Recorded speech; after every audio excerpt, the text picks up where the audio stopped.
بسم اللہ الرحمن الرحیم۔ شروع اللہ کے نام سے جو بڑا مہربان اور نہایت رحم والا ہے۔ ناظرین، آپ نے بہت سی شخصیات کے قبول اسلام کے واقعات سنے ہوں گے، مگر آج کی اس ویڈیو میں ہم جس واقعے کا ذکر کر رہے ہیں ان کا تعلق لندن کے ایک رہائشی سے ہے اور بہت ہی منفرد ہے۔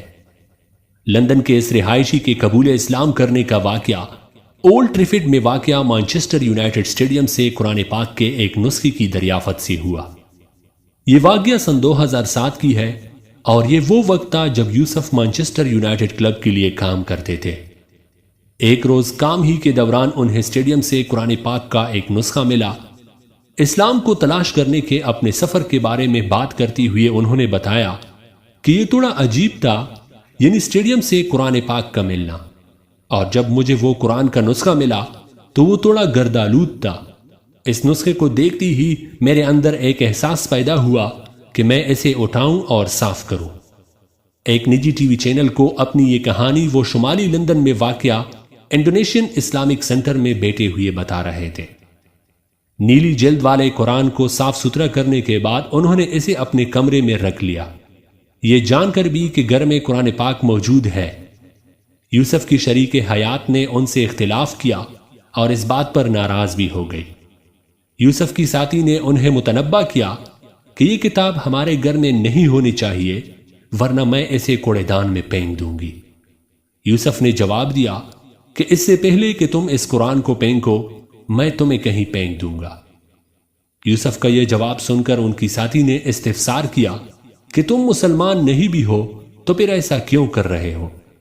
یوسف نے جواب دیا کہ تم نے اس کتاب کی ایک لائن بھی نہیں پڑھی، لیکن پھر بھی تم اسے فوراً پھینک دینا چاہتی ہو۔ یاد رہے کہ یوسف کی پیدائش ایک مسیحی خاندان میں ہوئی تھی۔ بہرحال یوسف کے اس بھرپور دفاع کی وجہ سے قرآن کا وہ نسخہ اسی گھر میں موجود رہا۔ اگرچہ اسی وقت یوسف نے ابھی تک اسلام قبول بھی نہیں کیا تھا، لیکن وہ خود خیرت زدہ تھے کہ ان میں اسلام کا دفاع کرنے کی شدید خواہش کیوں موجود ہے۔ انہوں نے اسے فطرت کی طرف واپس آنے کی خواہش کے طور پر بیان کیا ہے، اور انہیں اپنے اندر چھپی اس خواہش کا احساس اس وقت بھی ہوا جب وہ اور ان کے دوست اسپین کے ایک سیاحتی مقام پر چھٹیاں گزار رہے تھے۔ یہ وہ سیاحتی مقام ہے جہاں جو نوجوانوں میں کافی مقبول ہے، خاص کر کے ان نوجوانوں میں جو پارٹی کرنے اور شراب پینے میں وقت گزارنا چاہتے ہو۔ وہ اور ان کے دوست ایڈن نامی نائٹ کلب کی طرف جا رہے تھے۔ اس نائٹ کلب کا تعمیری نقشہ کسی مسجد سے بہت ملتا جلتا تھا، جس پر سنہری گنبد اور مینار بھی تھے۔ یوسف کے مطابق نائٹ کلب کے سامنے پہنچ کر ایک بار پھر ایک عجیب سا احساس ان کے اندر پیدا ہوا، اور اسی احساس کے تحت وہ کلب میں داخل نہیں ہونا چاہتے تھے۔ جب یوسف نے اپنے دوستوں کو بتایا کہ میں آج رات کلب نہیں جاؤں گا تو وہ بہت غصہ ہو گئے۔ ایک دوست نے کہا کہ تم تو مسلمان نہیں ہو، تو پھر تم اس جگہ کیوں نہیں جانا چاہتے؟ اس موقع پر سخت جملوں کا تبادلہ بھی ہوا اور بالآخر یوسف نائٹ کلب میں داخل نہیں ہوئے اور اپنی راہ لے لی۔ بقول یوسف، ان دونوں واقعات کے بعد ان کی اسلام قبول کرنے کی خواہش روز بروز بڑھتی گئی، لیکن ساتھ ہی وہ اس بات کو بھی یقینی بنانا چاہتے تھے کہ ان کا یہ فیصلہ مکمل طور پر درست اور صحیح ہو۔ چنانچہ انہوں نے ایسے بہت سے افراد سے رابطہ کیا جنہوں نے اپنا مذہب چھوڑ کر اسلام قبول کیا تھا۔ انہوں نے مذہب اسلام کے علماء سے بھی رابطہ کیا اور سوالات بھی پوچھے۔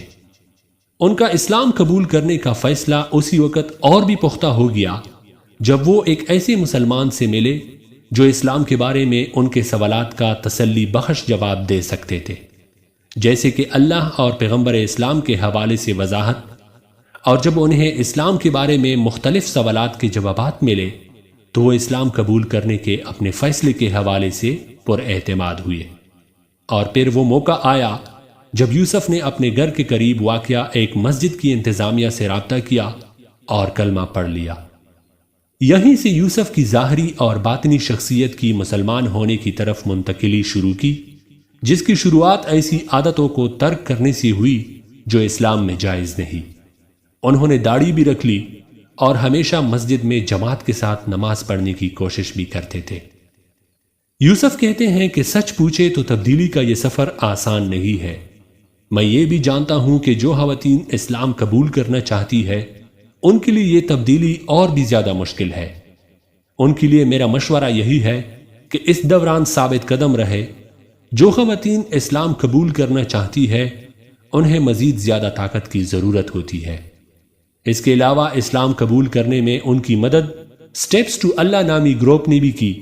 یہ گروپ دیگر چیزوں کے علاوہ ایسے برطانوی شہریوں کی مدد کرنے کی کوششوں پر توجہ مرکوز کرتا ہے جو اسلام قبول کرنے کا فیصلہ کرتے ہیں۔ یاد رہے کہ برطانیہ میں سن 2021 کی مردم شماری کے نتائج کے مطابق ملک میں مسلمانوں کی تعداد مجموعی ملکی آبادی کا 6.5% ہے، جبکہ سن 2011 میں یہ 4.9% تھی۔ دوستو، اگر آپ کو یہ ویڈیو پسند آئے تو اسے لائک کیجئے اور اسے آگے شیئر بھی کیجئے، کیونکہ آپ کے ایک شیئر کی وجہ سے یوسف جیسے دیگر غیر مذہبوں کے لیے یہ ویڈیو بلا کر سکتی ہے۔